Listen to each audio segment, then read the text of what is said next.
Hello, my name's Sally from Natural Spa Supplies, and today's video is about using floss even on those shredder teeth. Let's walk and talk.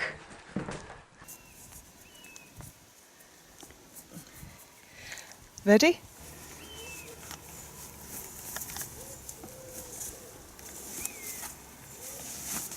Are you coming?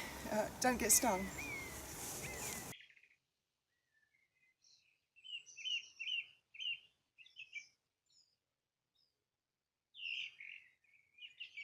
Before we focus totally on the floss, let's just have a look at how you can achieve great natural oral hygiene using totally natural products.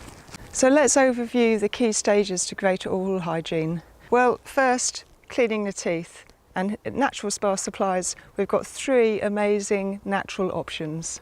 You want to clean all the tissues in the mouth, the tongue, under the tongue, the cheeks, everywhere. Clean the tissues in the mouth. You can use these 3 kinds of toothbrushes to do that. Want to clean the gums? It's really important. So you can go gently with this soft bristled toothbrush. You've got this ionic toothbrush, which works really well. Again, no scrubbing, just moving it around gently. Or you've got the miswax stick. Once the bristles are perfect, you can clean the gum line. And then these are amazing little things, these interdental brushes. If your dentist or hygienist has recommended that you use them, it's going to be a great benefit to you. And they clean low on the gum line between the tooth and the gum. And mouthwashing is really important because it reaches all the areas that you just really can't get to. Who would believe that you can make a mouthwash, an amazing mouthwash, from this miswax stick? And another option is to use green clay for mouthwashing. And then, last but not least, this is the silk floss. And in this video, remember, we're going to show you how to use it really well and how to get it through even those shredder teeth. If you're going to be motivated to floss, even those difficult to floss teeth, then you want to think about why it's important to floss. Well, sometimes it's just obvious. If you've got food fibres trapped between the teeth, like pineapple or celery or something like that, nothing, it seems, will get those food fibres out.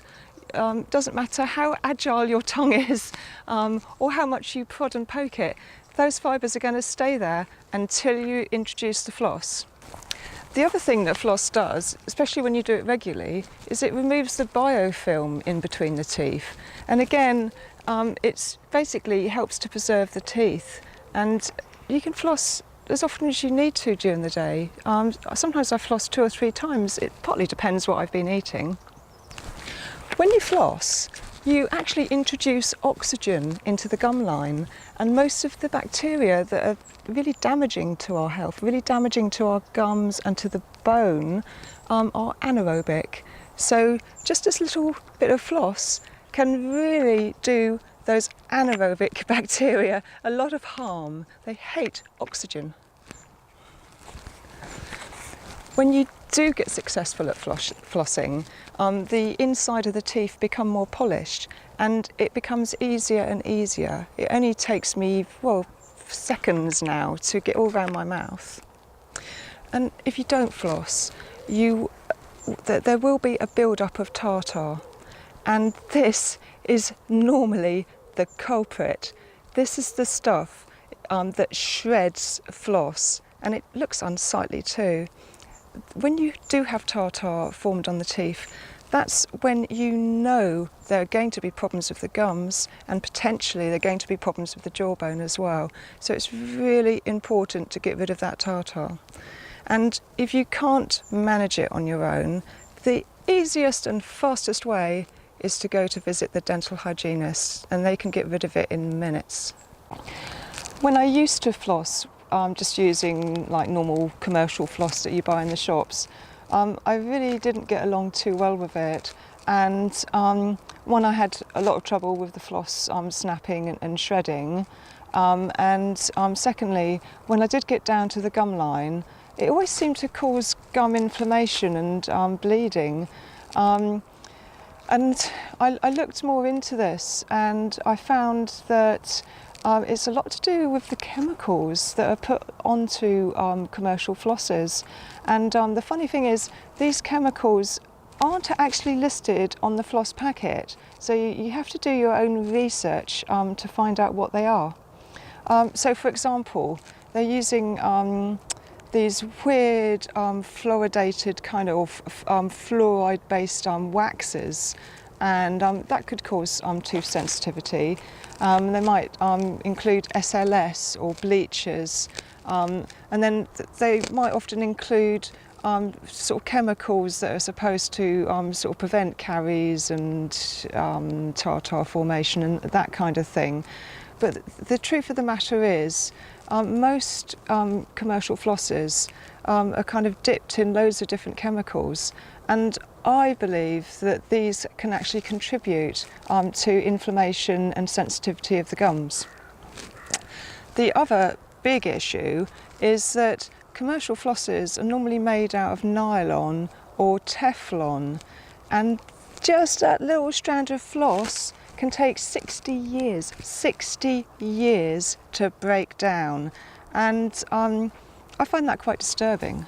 There is a safe alternative made out of natural fibre, and this is the silk floss. There we are, and it's coated in a wax just made from tree leaves. This floss will biodegrade within 6 months. So with the floss, it's particularly good at doing the areas between the teeth, and remember, you'll just curve it around the top of the gum line as well, so the floss will do these areas really well. But notice where there are bigger areas here. The floss will help, but there's no substitute for an interdental brush to get into these big areas, and in fact a lot of people just go all along these points with the interdental brush, in addition to flossing everywhere else as well. So how should you floss? Take some floss. You don't need masses, not like the nylon floss where you need yards of it, and just wrap it around the fingers. Now I'm going to keep the floss parallel as I rub it between the teeth to start with, so just watch it. And don't snap it in. Be controlled. You can use your thumb to support your fingers, so it doesn't snap straight down into to the gum line.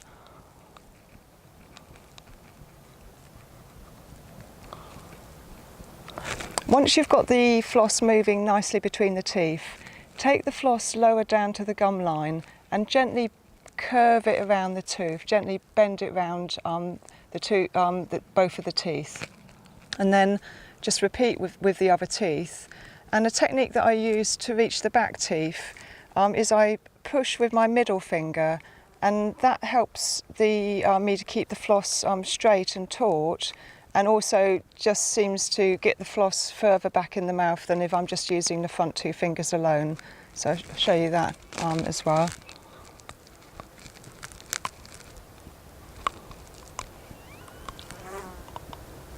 There you go. I've gone all the way through right to the back of the back molar. You can wind the floss along as you need to as well. Some people wind it between each tooth. That's fine. If you feel you want to do that, you can. Yeah,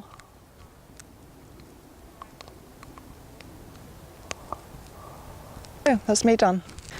So with the floss and the ionic toothbrush, there are no excuses.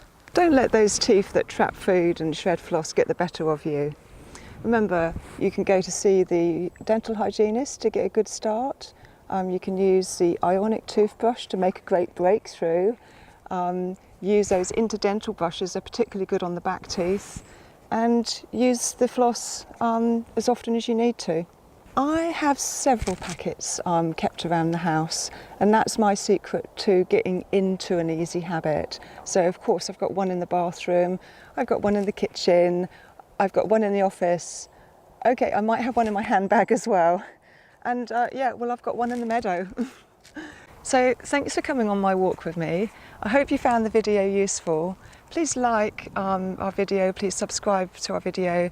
Do look up more about the silk floss on my product page, and that's on www.naturalspasupplies.co.uk.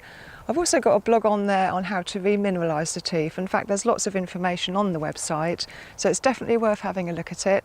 And I'll see you next time. Thanks for letting me share your field.